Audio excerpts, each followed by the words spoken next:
Assalamualaikum warahmatullahi wabarakatuh. Kali ini kita mempelajari tentang job application. Untuk melamar pekerjaan, kita perlu mempersiapkan beberapa dokumen pendukung lamaran kerja seperti resume, cover letter, dan CV. By the way, apa rencana Anda setelah lulus? Apakah menikah, melamar pekerjaan, atau lanjut S2? Jika Anda memilih untuk melamar pekerjaan ataupun lanjut S2, maka hal-hal yang harus dipersiapkan antara lain TOEFL atau IELTS, kemudian TPA atau tes potensi akademik. Jika melamar pekerjaan dilengkapi juga dengan resume, serta cover letter atau surat lamaran kerja. Selanjutnya yang juga penting adalah mempersiapkan pas foto terbaru dengan posisi formal. Beberapa aplikasi yang bisa digunakan oleh para job seeker untuk mendapatkan info lowongan pekerjaan diantaranya LinkedIn, jobstreet.com, jobsdb.com, dan Jobfair Kemnaker. CPC Brawijaya, ICC UGM, ITS Career Center, dan di Fakultas Psikologi UMM sendiri ada Career Center. Ya, jika Anda memilih untuk lanjut studi, inilah beberapa aplikasi beasiswa yang bisa Anda gunakan. LPDP, Lembaga Pengelola Dana Pendidikan, bisa juga beasiswa unggulan atau BU dari Kementerian Pendidikan dan Kebudayaan. Kemudian ada beasiswa PMDSU, Pendidikan Magister menuju Doktor untuk Sarjana Unggul. Selanjutnya ada beasiswa Tanoto Foundation, ada juga STUNet, Scholarship Program, ada juga Australia Awards, dan lain sebagainya. Mengapa penting menyiapkan diri meskipun masih berstatus mahasiswa? Karena begitu banyak juga orang yang mencari pekerjaan. Biasanya di suasana job fair itu sangat crowded.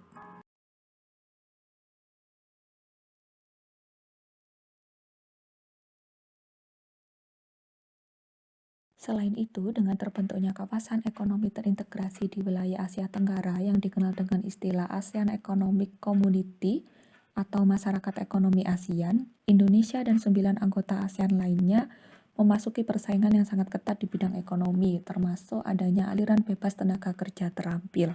Kita dihadapkan pada VUCA era, yaitu vulnerability, uncertainty, complexity, ambiguity, menjadikan tantangan bagi kita yang berada di masa industri 4.0, yaitu terjadinya revolusi industri secara besar-besaran dengan mengintegrasikan cyber sistem internet dengan produksi industri sehingga hanya sedikit membutuhkan tenaga kerja manusia. Dengan begitu, apa yang akan dilakukan oleh industri atau perusahaan? Tentunya akan sangat selektif dalam memilih orang-orang yang memiliki kompetensi.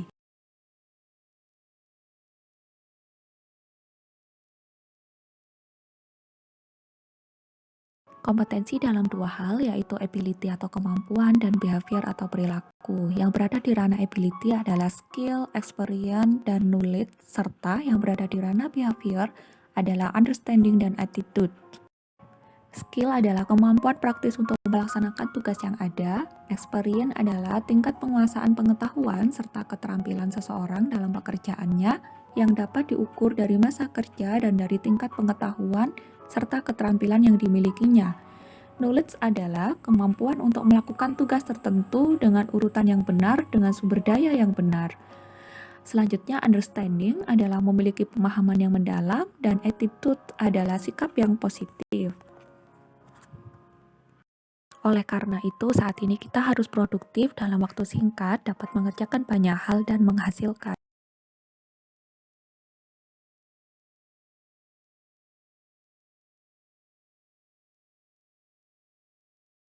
Untuk melamar pekerjaan, kita perlu memperkenalkan diri melalui data. Data memiliki kekuatan, bagaimana suatu informasi itu mengarahkan pada masa depan. Suatu data perlu untuk objektif dan efektif, yaitu sesuai dengan tujuan dan keadaan yang sebenarnya, kemudian representatif, up to date, relevan, dan terstruktur, tersusun dengan baik dan rapi. Data pertama yang dibutuhkan adalah resume. Resume adalah dokumen satu halaman yang hanya berisi rangkuman kemampuan, pengalaman, dan background pendidikan pelamar. Sehingga pihak HRD yang membaca resume tersebut langsung tahu apakah kualifikasi pelamar cocok untuk posisi yang mereka butuhkan, meski mereka hanya baca resume tersebut secara sekilas. Kemudian, CV, kurikulum vitae adalah dokumen yang lebih panjang dan detail tentang pelamar. Biasanya CV terdiri dari 1 sampai dengan 3 halaman yang berisi data pribadi seperti nama, alamat, tanggal lahir, dan nomor identitas, kemudian objektivitas ketertarikan pelamar dengan lowongan pekerjaan di perusahaan yang dituju, riwayat pendidikan, format dan non-formal, biasanya mulai SMA, kemudian kemampuan yang dimiliki termasuk kemampuan teknis seperti bahasa asing atau program komputer. Selanjutnya, penghargaan, kompetisi atau beasiswa yang pernah diterima, kemudian pengalaman organisasi, kegiatan relawan, pengalaman les, tema skripsi. Selanjutnya juga tentang pengalaman kerja, job description, serta durasi bekerja di perusahaan sebelumnya. Kemudian cover letter atau surat lamaran kerja adalah sebuah surat pengantar dari dokumen CV yang akan dikirimkan.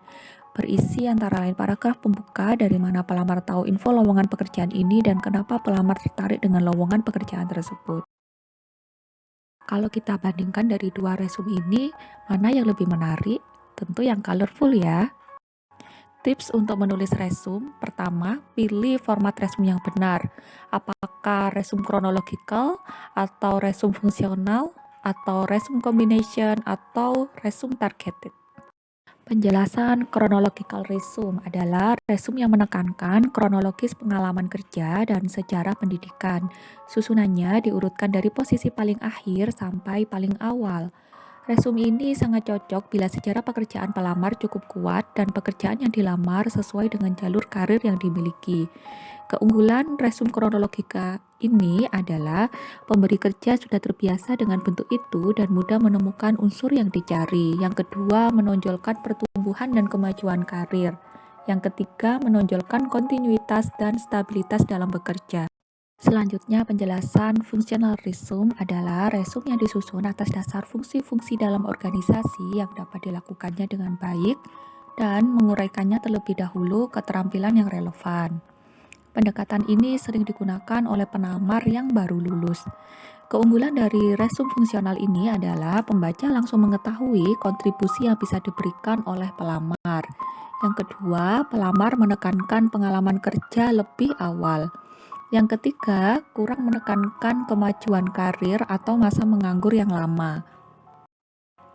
Penjelasan combination resume adalah memasukkan sifat-sifat terbaik dari format kronologis dan fungsional.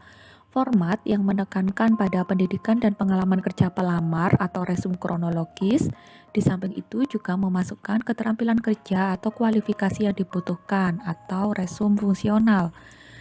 Pendekatan yang mencoba menggabungkan keunggulan format kronologis dan fungsional ini memiliki dua kelemahan utama, yaitu resume menjadi lebih panjang dan yang kedua adanya kemungkinan terjadinya pengulangan akibat dicantumkannya daftar keterampilan dan keberhasilan dalam bagian fungsional dan kronologis.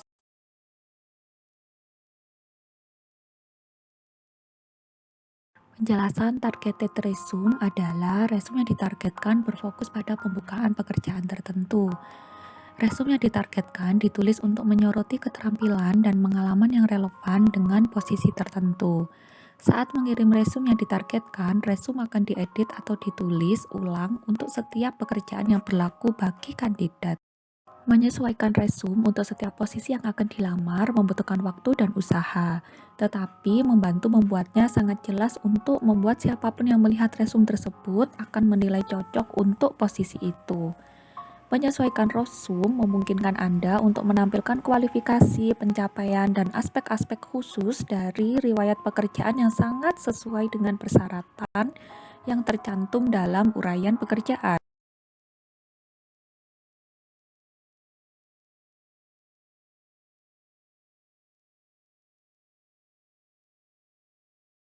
Cara menulis resume yang pertama, choose basic font. Penting untuk memilih dan menggunakan basic font yang mudah dibaca.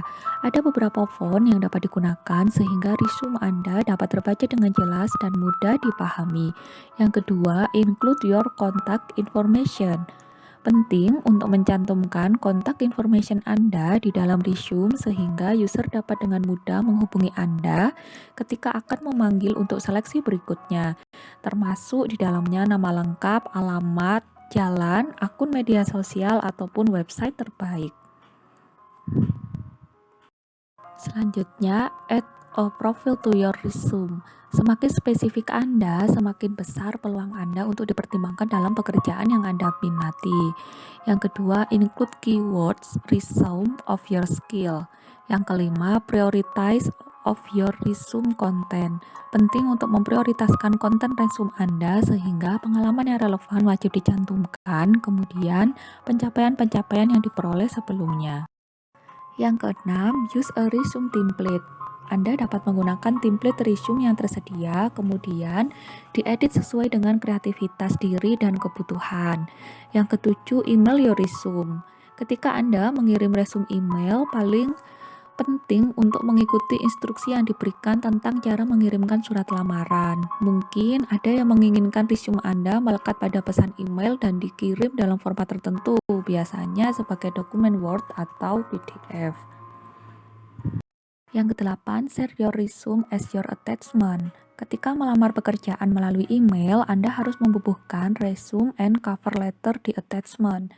Sangat penting dalam mengirim surat lamaran menyertakan lampiran dengan benar. Jadi, semua informasi yang dibutuhkan dimasukkan sehingga pesan email Anda dibaca dan membiarkan penerima tahu bagaimana mereka dapat menghubungi Anda untuk menjadwalkan wawancara.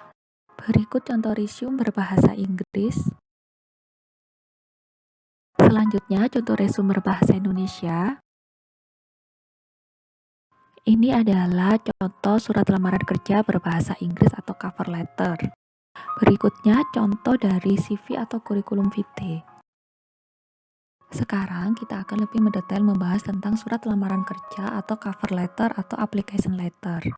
Surat lamaran kerja adalah surat permohonan akan suatu pekerjaan dari seseorang yang ingin bekerja kepada pihak yang dapat memberikan suatu pekerjaan. Surat lamaran selalu dikirim bersama-sama dengan resume. Pengiriman surat lamaran kerja dapat berupa yang pertama, surat lamaran yang dibuat berdasarkan lowongan pekerjaan yang disebarluaskan melalui media massa. Iklan lowongan kerja umumnya mencantumkan dengan jelas pihak yang membutuhkan tenaga kerja, pekerjaan dan jabatan yang tersedia, dan kualifikasi pelamar. Yang kedua, surat lamaran yang dibuat atas inisiatif pelamar atau tanpa adanya informasi lowongan pekerjaan. Secara umum, surat lamaran kerja memuat yang pertama identitas diri, terdiri dari nama lengkap, umur atau tempat dan tanggal lahir, dan alamat. Yang kedua, jabatan yang diinginkan. Yang ketiga, kualifikasi baik secara pendidikan, keahlian, atau pengalaman. Susunan surat lamaran, bagian paragraf pembuka berisi paparan kualifikasi yang relevan dengan tujuan karir, kemudian sumber informasi tentang lowongan kerja, sebutkan nama orang atau media yang memberi informasi adanya lowongan kerja. Berikutnya cuplikan berita kalau ada dari koran atau majalah yang menggambarkan perkembangan perusahaan. Kemudian paragraf isi memuat permohonan akan pekerjaan yang diminati atau diharapkan oleh pelamar dan tidak mengulang hal yang sudah dijelaskan dalam resume. Yang kedua, paparan pendidikan, pengalaman, sikap, minat, dan aktivitas, serta kualitas personal tentang kegiatan ekstrakurikuler yang pernah diikuti, sosial, dan lain sebagainya. Kemudian paragraf penutup berisi pernyataan keinginan untuk melakukan wawancara sesuai dengan waktu yang disediakan oleh perusahaan. Selanjutnya, sertakan pula bukti atau berkas pendukung seperti foto diri, kopi ijazah, transkrip, sertifikat, kegiatan. Hal-hal yang perlu diperhatikan pada surat lamaran kerja, bentuk surat harus resmi, bahasa yang digunakan baik dan benar, jika ditulis tangan menggunakan kertas folio bergaris, jika diketik menggunakan kertas HVS ukuran kuarto atau folio, kemudian tulisan harus bersih, tidak ada tip X, mudah dibaca, dan sesuai EYD. Kemudian bagian-bagiannya lengkap, terdiri dari hal, tempat, tanggal, alamat, salam pembuka, isi surat, salam penutup, tanda tangan, dan nama terang. Untuk alamat harus sesuai antara alamat pelamar dan penyebutan alamat instansi.